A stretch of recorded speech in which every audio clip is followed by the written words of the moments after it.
ഇന്നലെ കണ്ണീരോടുകൂടി മാധ്യമത്തിന് മുന്നിൽ സംസാരിക്കുകയായിരുന്നു കൊല്ലം സുധിയുടെ ഭാര്യയായിരുന്ന രേണു സുധി. കാരണം പോലീസുകാർ അപമര്യാദയായി പെരുമാറിയെന്ന ആരോപണം ഉന്നയിച്ചുകൊണ്ടാണ് രേണു സുധി രംഗത്ത് വന്നത്.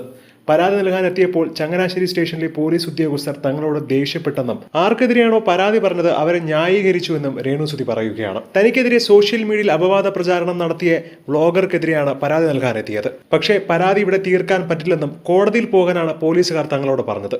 ഞങ്ങളോട് ദേഷ്യപ്പെടുകയായിരുന്നു. 2 സ്ത്രീകളെന്ന പോലും പരിഗണിക്കാതെയാണ് ഞങ്ങളോട് ദേഷ്യപ്പെട്ടത്. മാത്രമല്ല ഈ പരാതിക്കാരന് ആവിഷ്കാര സ്വാതന്ത്ര്യമുണ്ട് എന്ന് പറയുകയും ചെയ്തു.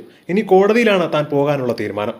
എന്തിനാണ് ഇതൊക്കെ വീണ്ടും കുത്തിപ്പോകുന്നതെന്നും എന്റെ കഴിഞ്ഞ കാലത്തെക്കുറിച്ച് സുധിച്ചേട്ടനും മോനുമൊക്കെ എല്ലാം അറിയാവുന്ന കാര്യമാണെന്നും ഇതിന് മാത്രം ഞാൻ എന്താണ് തെറ്റ് ചെയ്തത് എന്ന് കരഞ്ഞുകൊണ്ടാണ് രേണു സുധി മാധ്യമങ്ങളോട് സംസാരിച്ചിരുന്നത്. മരിച്ചുപോയ എന്റെ സുധിച്ചേട്ടനോ അല്ലെങ്കിൽ കുടുംബാംഗങ്ങൾക്കോ ഇല്ലാത്ത പ്രശ്നങ്ങളാണ് ഇവർ കുത്തിപ്പൊക്കി വീഡിയോ ഇടുന്നത്. ഇതിനെതിരെയാണ് പരാതി നൽകാൻ രേണു സുധി എത്തിയത്. റിയാക്ഷൻ വീഡിയോകൾ ചെയ്യുന്ന യൂട്യൂബർമാരിൽ ചിലർ രേണുവിന്റെ കഴിഞ്ഞകാല ജീവിതത്തിൽ സംഭവിച്ച കാര്യങ്ങൾ വീണ്ടും കുത്തിപ്പൊക്കി കൊണ്ടുവന്നു എന്നൊക്കെയാണ് പരാതി. ഇതിനെതിരെയാണ് തനിക്കെതിരെ നിരന്തരമായി വീഡിയോ ചെയ്യുന്ന വ്യക്തിക്കെതിരെ പരാതി നൽകാൻ രേണു തീരുമാനിച്ചത്. എന്താണ് ഇതിനെക്കുറിച്ചുള്ള നിങ്ങളുടെ അഭിപ്രായം എന്ന് താഴെ മറക്കാതെ കമന്റ് ചെയ്യുക. ഒപ്പം ഈ ചാനൽ മറക്കാതെ ഒന്ന് സബ്സ്ക്രൈബ് ചെയ്യുക.